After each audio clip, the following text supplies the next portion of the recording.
Ce vendredi 16 juin, Philippe Etchebest se rendait à Bonne-Encontre dans le Lot-et-Garonne pour venir en aide à Olivier et Lévana dans un nouveau numéro de Cauchemar en cuisine. Mais après le passage du chef, que devient le restaurant? Télé Loisirs vous donne la réponse. Philippe Etchebest comme dernière chance. Ce vendredi 16 juin, M6 a proposé un numéro inédit de Cauchemar en cuisine. Pour l'occasion, le chef s'est rendu en Lot-et-Garonne dans la commune de Bonne-Encontre.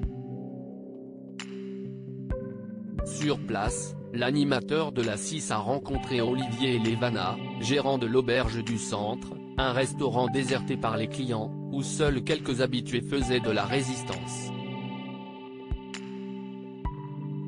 Ce sont d'ailleurs ces derniers qui ont imploré la venue du sauveur des restaurants.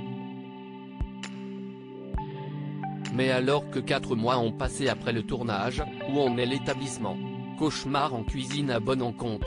Où en sont aujourd'hui les restaurateurs Olivier et Lévana après le passage du chef? Au cours d'un entretien accordé dans les colonnes du journal Sud-Ouest, le couple a donné de ses nouvelles. Et ils estiment que la venue du chef a créé un électrochoc. Du côté de la santé de leur restaurant, ils indiquent que la nouvelle carte concoctée aux côtés de Philippe Etchebest a attiré une nouvelle clientèle curieuse de découvrir le menu et la décoration flambant neuve des lieux. Malgré ce nouveau succès, les amoureux originaires de Reims nuancent: on veut garder un esprit un peu brocante, mettre à l'honneur les plats de nos grands-parents, ces plats mijotés. Cauchemar en cuisine, Philippe Etchebest a offert une seconde vie à Olivier et Lévana à peine arrivés en Lot-et-Garonne. Le chef star de M6 a observé que le duo de gérants était totalement démobilisé et démotivé. Nous vivons au-dessus du restaurant. On ne se rend plus compte du cadre dans lequel on travaille.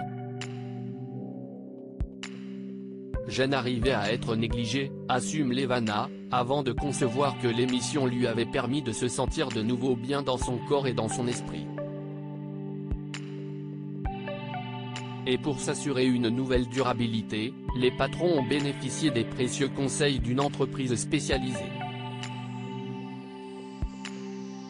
Nous ne margions pas assez, nous perdions de l'argent à chaque fois que nous faisions un plat, raconte Olivier.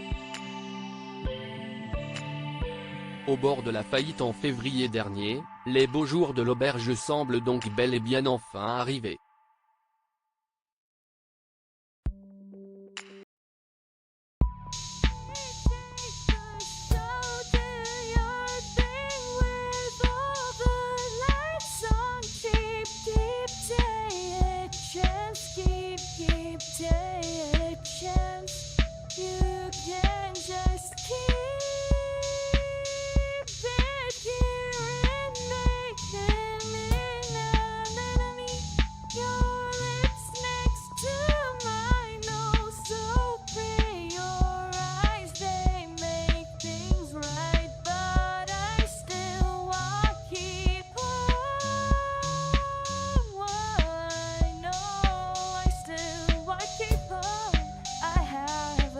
Keep it up, I have